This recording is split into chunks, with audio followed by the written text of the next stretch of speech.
السلام علیکم۔ S M Islamic Urdu میں آپ کو خوش آمدید۔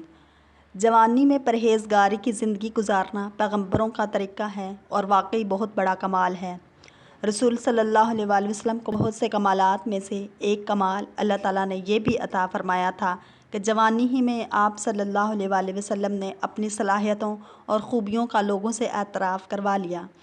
نبوت ملنے سے پہلے آپ صلی اللہ علیہ وآلہ وسلم 40 سال تک کی جوانی کی زندگی اپنی قوم میں گزار چکے تھے۔ اس زندگی کی پوری تصویر اور اس کا ہر رخ آج تک محفوظ ہے۔ یہ 40 سالہ زندگی سچائی، دیانت اور خدمت خلق جیسے اعلیٰ اوصاف سے بھرپور ہے، جس کی بنا پر آپ صلی اللہ علیہ وآلہ وسلم کو دشمنوں نے بھی صادق اور امین کے لقب سے پکارا۔ جب آپ کو نبوت ملی تو آپ صلی اللہ علیہ وآلہ وسلم اپنی سچائی کے ثبوت میں اپنی اسی 40 سالہ زندگی کو پیش فرماتے ہیں۔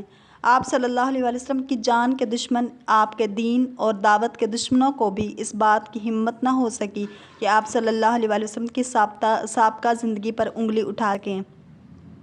رحمت للعالمین صلی اللہ علیہ وآلہ وسلم کا بہت بڑا معجزہ آپ صلی اللہ علیہ وسلم کی جوانی کی حالت میں پاکیزہ زندگی ہے۔ ایسی صاف ستھری اور اخلاق سے آراستہ زندگی جس کے دوست و دشمن سبھی معترف ہیں۔ آپ کے چچا حضرت ابو طالب کے الفاظ ہیں کہ میں نے اپنے بھتیجے کو جھوٹ بولتے نہیں سنا اور اسے کبھی گلیوں میں لڑکوں کے ساتھ کھیلتے ہوئے نہیں دیکھا۔ آج ہمارے معاشرے میں نوجوانوں کے سب سے زیادہ عیب اس کے رشتہ داروں کو معلوم ہوتے ہیں، اس لیے معاشرے کے بزرگ آج کے نوجوانوں پر کوئی ذمہ داری ڈالنے سے گریز کرتے نظر آتے ہیں، جبکہ نبی کریم صلی اللہ علیہ وآلہ وسلم نے اپنی جوانی کے زمانے میں حجر اسود کی تنصیب جیسے اہم کارنامے سر انجام دیے۔ جب بارشوں کی وجہ سے سیلاب آیا، کعبہ کا کچھ حصہ گر گیا تو مختلف قبیلوں نے مل کر اسے دوبارہ تعمیر کیا۔ حجر اسود لگانے کا سوال اٹھا تو فساد کا خطرہ ہوا۔ طے ہوا کہ جو سب سے پہلے کل بیت اللہ میں داخل ہوگا وہ رکھے گا۔ سب نے پہلے پہنچنے کی کوشش کی، لیکن نبی کریم صلی اللہ علیہ وآلہ وسلم پہلے سے موجود تھے۔ آپ نے بڑی عمدہ تدبیر کے ساتھ حجر اسود رکھوایا اور ایک بہت بڑا مسئلہ آپ نے جوانی میں حل فرمایا۔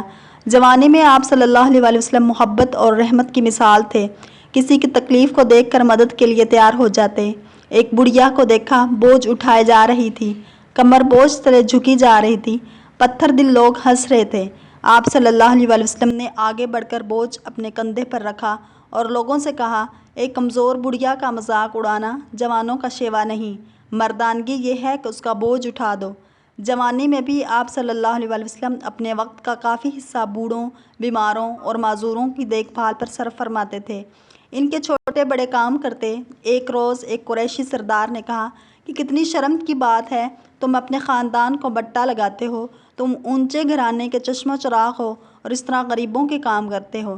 رحمت دو عالم صلی اللہ علیہ وآلہ وسلم نے فرمایا، بے شک میرا پردادا ہاشم قریش کا سردار تھا، مگر وہ بھی سب کی خدمت کیا کرتے تھے۔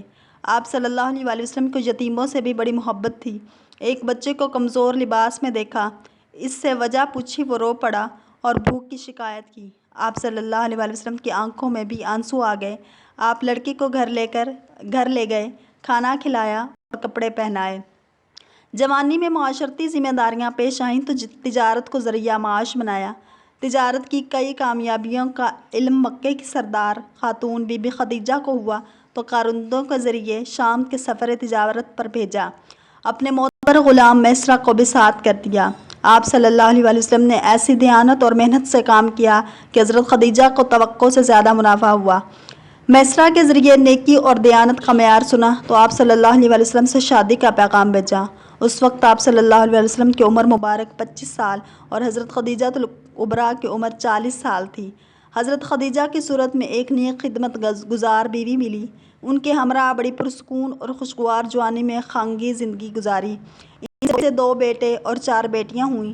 بیٹے چھوٹی عمر میں وفات پا گئے، باقی چاروں بیٹیوں کی شادیاں ہوئیں۔ کامیاب جوانی کی زندگی میں ایک کامیاب انسان، ایک کامیاب باپ، خاوند اور پھر کامیاب تاجر کی زندگی گزاری، یہاں تک کہ 40 سال کی عمر میں نبوت عطا ہوئی۔ آپ صلی اللہ علیہ وآلہ وسلم کی اس جوانی کی زندگی میں آج کے جوان کو جو نقوش ملتے ہیں، ان میں بنیادی اور گہرا نقش تو یہ ہے کہ آج کا نوجوان اپنی جوانی میں سچائی اور دیانت اور شرافت کا پیکر بن جائے اور اس کی خوبیوں کے معترف سب سے پہلے اس کے گھر والے ہوں، جن کے ہمراہ وہ دن رات گزارتا ہے۔